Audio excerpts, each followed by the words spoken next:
Welcome back to the 1700 show. We're your hosts, Sam and Tyler, and we're joined by the wonderful MARIGOLDEN. Great performance. Thank you so much. Thank you for having me. We're so excited to have you here. And I guess the first thing we want to know is, who are you? Tell us about yourself and how you got the name MARIGOLDEN. Yeah, well, I'm Mel. I'm from Tassie. I moved to Melbourne a while ago to pursue music. And a few years ago, I was living in Rutherglen, which is like up near the border of New South Wales and Victoria. And I was living there with my best mate and realised some pretty intense stuff from my past. And so she was kind of there working through that with me and ended up writing this poem about me called MARIGOLDEN. And I just read it and it was so beautiful. And I thought that was a really cool name to use and kind of had the same vibe as the music that I wanted to start making. So I co-opted it. Nice, that's nice. Let's talk about the track, eh? Yeah. Just Like Smoke. What was the inspiration behind the song and the writing process? Yeah, I think often for me, like little lines will pop into my head and then I kind of build around that. So the line that popped into my head was, everybody else has got it down by 26 and I'm lagging behind. I was feeling really like a lot of pressure to be further in my life than where I was. And it was just, the writing the song was a process of realising that I can't be anywhere else than where I am. Literally all you can have is the moment that's in front of you and everything has its process that has to complete, and other than that you don't really have any control. And so try and just embrace what you have and go for it and do the best that you can with what you have. Absolutely. And I think that's a really relatable line as well, because I know definitely I feel, and other people might feel as well, that they don't have it down packed as well. So it's nice to know that you can make a song that other people can relate with that. So I guess, who are your kind of musical inspirations, or because you have a bit of an earthy vibe? Yeah. Oh my gosh, so many. I actually started in classical music. So my dad's a pipe organist and that's how I got into music. So classical music was where I started. I wanted to be an opera singer when I was in high school and I did my first year in tertiary classical voice and then transferred to jazz. And so jazz became a really big influence. People like Nina Simone, Billie Holiday, their kind of subtlety of delivery. And now artists kind of like Leanne LaHavis, Arlo Parks, people who kind of meld genres but are at the end of the day just really solid songwriters. I think if you can write a great song, any genre, you've done it, sorted. Yeah. Do you want to collaborate with any of those artists? Oh my gosh, if Leanne calls, I'm there. Hello, I would do anything to. Leanne can have my number if you wanted to.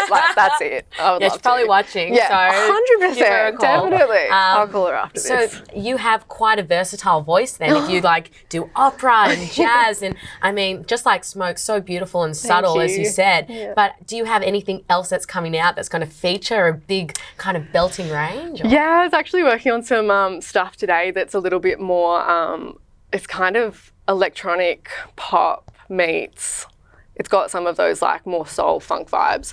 I was working on some of that stuff today. I can't really give any details yet, but so that was fun to use my voice in a different way, because I often with this project am doing more subtle things, but I just love so many different genres that I love to use my voice however I can. Yeah. That's really cool. How long have you been playing guitar for? Do you play any other instruments? So my dad taught me piano when I was little, and then I begged my parents to buy me a guitar when I was probably around 13, and they bought me a little guitar. I started writing songs and 15 years now or something. Wow. No, that's too long. Around that, more than 10 years, definitely. For sure. So music's been a big part of your childhood, always growing up. Did you ever consider any other music, anything other than music, or was it always music, that's it? I think I always knew that I wanted to do music, and I knew it was always going to be music. But along the way, of course, I wanted to be a human rights lawyer for a little while. I think I saw The Interpreter with Nicole Kidman in it, and I was like, I'm going to work at the UN probably because that's a really good movie, so that'll be great fun. I didn't know any other languages, but I was like, yes, that's for me for sure. And I'm also super passionate about gender inequality, and so I have always wanted to work in that area as well. And so kind of I like to bring those things together, but I think, I think there are ways to bring those things together, and working in gender in music is something that I would like to do and am doing. And yeah, so definitely other career paths that kind of intertwine. And while you're talking about that, something we wanted to know was you are quite vocal on your social media about women in the music industry. Can you tell us a bit more about your passion behind that? Yeah, I think studying music is a really interesting experience because you do get to see kind of the underlying culture of music in terms of where a lot of power is held within the culture of music, and it's obviously different for different sort of scenes, but broadly there is a lot of gender inequality in music, and there is not only gender inequality but not enough representation of diverse genders as well. So yeah, I think a couple of statistics are that there are only 5% of registered songwriters with APRA, which is the Australian Publishing Rights Association. 5% of songwriters are women, but women actually make up 45% of qualified musicians in Australia. So that doesn't really make sense. And there's a lot of like factors that go into that.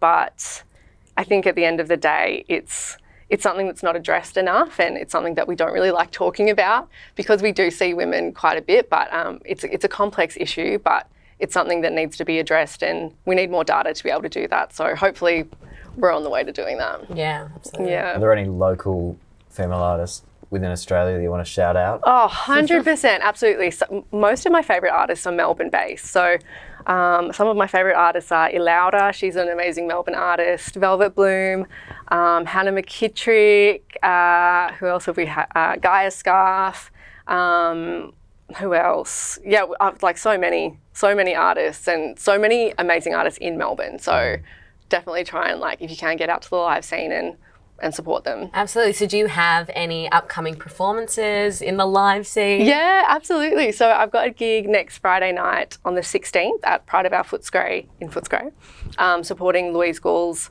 single launch. That is, April the 16th. And then I'm also supporting Half the Andes at Dr. Freeman's in Fitzroy, I think it is, on the 24th of April.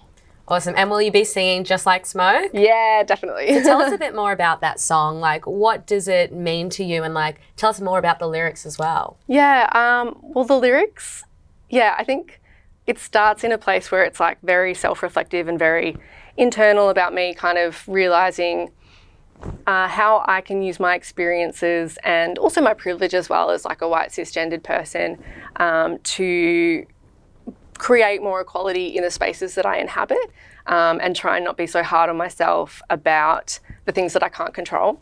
And then the second verse kind of moves into thinking about the people that I've come from, so my family. They're so beautiful, and they raised me in a way that I never grew up thinking that I needed to find a relationship to be successful, or needed to necessarily be a mother, or anything like that. My parents taught me, not even intentionally, my mum wouldn't necessarily say she's a feminist, but she taught me to be very accepting and loving, and my dad just taught me so much about love. So that's kind of where the song goes. That's beautiful. Yeah. We've got to ask before we wrap up, because we broadcast to such a large audience of young people, what advice would you give to younger musicians that want to get into the scene? Like there's so much. I think at the end of the day, you need to believe in yourself and don't rush yourself. Like don't rush putting out anything or doing anything that you're not comfortable with yet, because when it does feel right, you'll know that it feels right. So just keep looking for that feeling, I think. And if you really listen to yourself, you'll be able to know what the track is. Thanks so much for coming on and singing today. Where can our audience find you? Oh, they can find me on all the internet places. So Spotify, you can follow me on there. That's really helpful for independent artists to follow on Spotify. Instagram, MARIGOLDEN AU is my handle. And then all the social medias. Beautiful. Thanks so much. Well, thanks for joining us again on 1700. Thank you so much for having me. Yes, you had a great performance. I'll definitely be listening to that song, Sam. Will as well. Of course, yeah.